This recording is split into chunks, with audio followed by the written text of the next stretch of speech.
حضرت حسن بصری کے پاس ایک نوجوان آیا تو کہنے لگا بابا جی میں نے اب کوئی کاروبار نہیں کرنا، مجھے مسئلے کی سمجھ آ گئی ہے۔ فرمایا کیا ہوا؟ کہنے لگا میں نے آج عجیب واقعہ دیکھا ہے۔ فرمایا کس طرح؟ کہنے لگا میں جنگل میں گیا ہوں تو میں نے ایک شیر کو دیکھا ہے، شیر نے شکار کیا ہے، ایک بکری اس نے گرائی ہے، اس کو آدھا کھایا ہے اور باقی تھوڑا سا گوشت بچا کے تو شیر چڑھنے لگ گیا پہاڑ پہ۔ پہاڑ کے اوپر اس نے ایک نابینا اور پاؤں سے معذور لومڑی بیٹھی تھی، تو شیر نے باقی جا کے شکار اس کو کھلایا ہے۔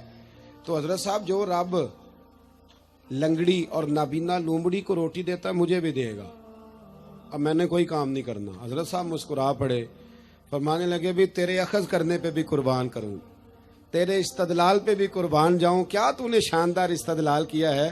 فرمانے لگے کہانی میں کریکٹر تم نے دو دیکھے، ایک شیر دیکھا ایک لومڑی دیکھی، تم نے لومڑی بننے کا پروگرام بنایا، شیر بننے کا کیوں نہیں بنایا؟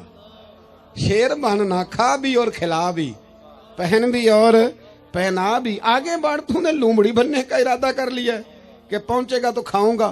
شیر بنے، شیر اللہ کی ذات پر بھروسہ کرے، آپ کا توکل جب مضبوط ہوگا نا تو آپ دنیا کے سب سے دلیر آدمی ہوں۔ حالات آتے جاتے رہیں گے، یہ یاد رکھیں، کبھی حضرت یوسف کنویں میں ملیں گے، کبھی حضرت یوسف کا ریٹ لگے گا، ایک کٹی بھی ریٹ لگے گا، لیکن وہی جناب یوسف پھر آپ کو تخت مصر کے تخت پر بیٹھے بھی نظر آئیں گے۔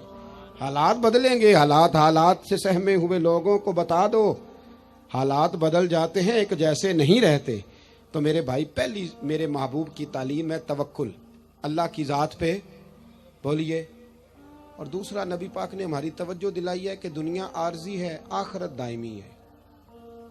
دنیا عارضی اور آخرت، آپ یقین کریں سارا دن ہم اپنے آپ کو سنوارنے پہ لگا دیتے ہیں، سارا دن۔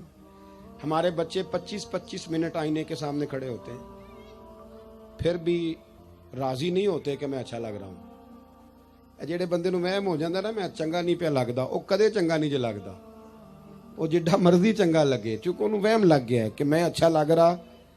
وہ بیچارہ 25 دفعہ آئینہ دیکھتا ہے، اور اب تو سہولت ہو گئی ہے، موبائل پہ بھی آئینہ آ گیا ہے۔ میں نے دیکھا وہ کھول کے نا تو وہیں سیٹ کر رہے ہوتے ہیں بالوں کو۔ بس کر یار، اتنا زیادہ اپنے اوپر، یہ عارضی ہے سارا کچھ، دنیا کا سارا حسن عارضی، ہر چیز۔ والباقیات الصالحات، حضور نے ہمیں بتلایا کہ باقی رہنے والی نعمتیں وہ جو آخرت میں ملیں گی۔ ہم یہاں موج کرنا چاہتے ہیں، کمرے میں اے سی ہو، قالین ہو، ٹائلیں ہو، اور اس کا بھی ریموٹ کنٹرول ہو، اٹھ کے جانا نہ پڑے، باتھ روم اندر ہو، ہر چیز جو ہے وہ موجود ہو۔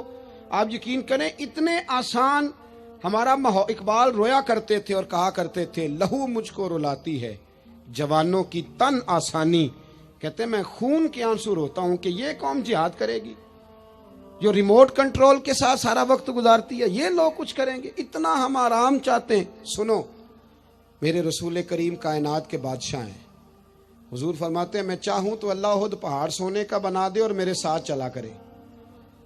رب کریم جیسا میں چاہوں ویسا اللہ میرے لیے آسانی فرمائے، اتنا اللہ محبوب رکھتا ہے۔ لیکن حضور نے اللہ کی بارگاہ میں دعا کی تھی، یا اللہ ضرورت کے مطابق روزی دینا، اے اللہ میرے اہل بیت کو ایک وقت روٹی دینا، ایک وقت کا فاقہ دینا۔ یہ دعا مانگی تھی، مانگے ہاں آج ہم بھی اپنی اولاد کے لیے یہ دعا، یہ بھی سنت ہے، اس کو بھی ادا کرو۔ اللہ بقدر ضرورت روزی، بقدر ضرورت۔ اور ایک تو وقت ہے نا آ نہیں رہا، کروڑوں مال آیا، اور میرے رسول کریم نے دنیا کی دولت کو گھر میں داخل، حضور نے داخل، ادھر دیکھو میری طرف، حضرت عمر فاروق جیسا دلیر آدمی، جناب عمر کہتے ہیں، صحیح بخاری میں صحیح مسلم میں حدیث ہے، فرماتے ہیں میں حضور کے کمرے میں داخل ہوا، حضور آرام فرما تھے۔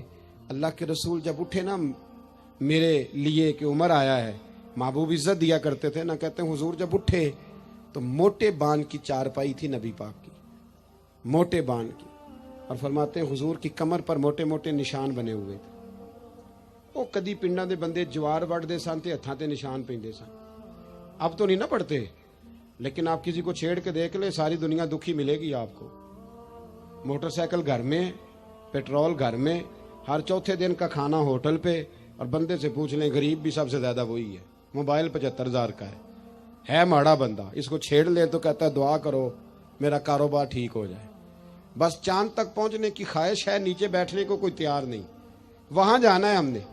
حضرت عمر فرماتے ہیں حضور کی کمر مبارک پر موٹے موٹے باندھ کے نشان میں نے دیکھے تو میں رو پڑا. دلیر آدمی تھے پر رو پڑا. عرض کی یا رسول اللہ صلی اللہ علیہ وسلم کیسر و کسرا کے بادشاہ موجیں کر رہے ہیں اور آپ اللہ کے نبی ہو کے اس تکلیف میں.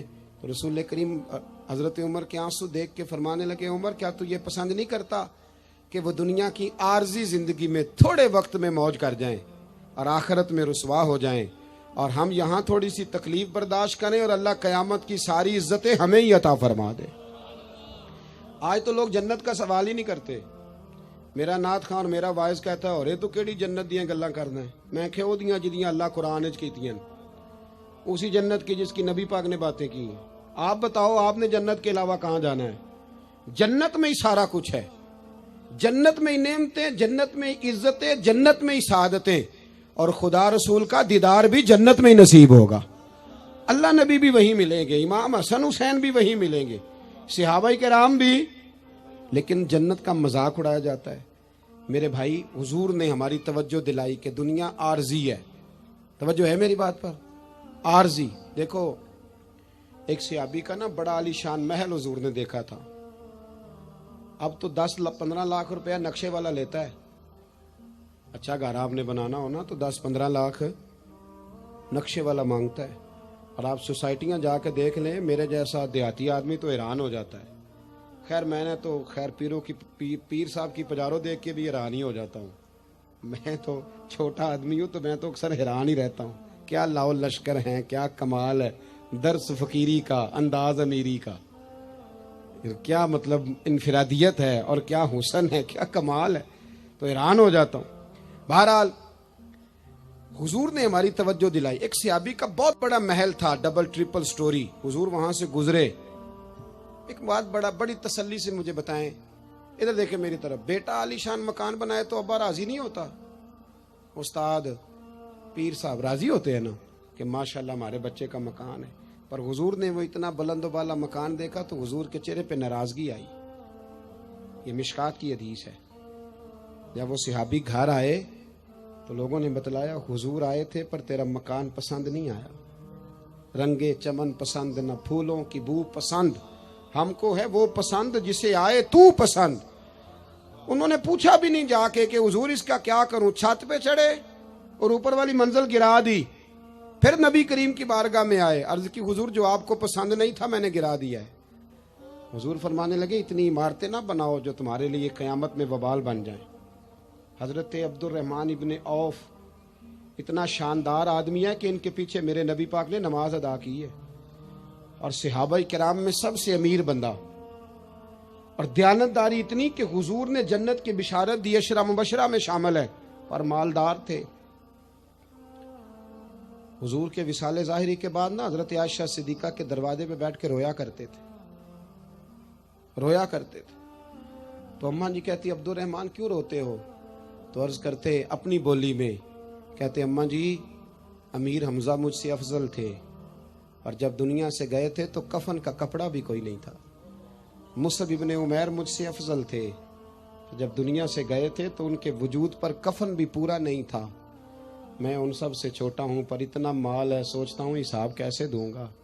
اماں جی میرے لیے دعا کر دو, میں کہیں قیامت میں الجھ نہ جاؤں. وہ سمجھ گئے تھے کہ دنیا عارضی ہے. آپ یقین کریں فکر ہی ختم ہو گئی ہے لوگوں کی. فکر ہی, اگر کوئی بات کرتا ہے بندہ تو وہ صرف اتنی کرتا ہے کہ میرے بچوں کی دنیا اچھی ہو جائے. خدا را میرے رسول پاک نے جو ہمیں پاک فرمایا تو بہت بڑا سبق یہ دیا کہ دنیا عارضی ہے. دنیا عارضی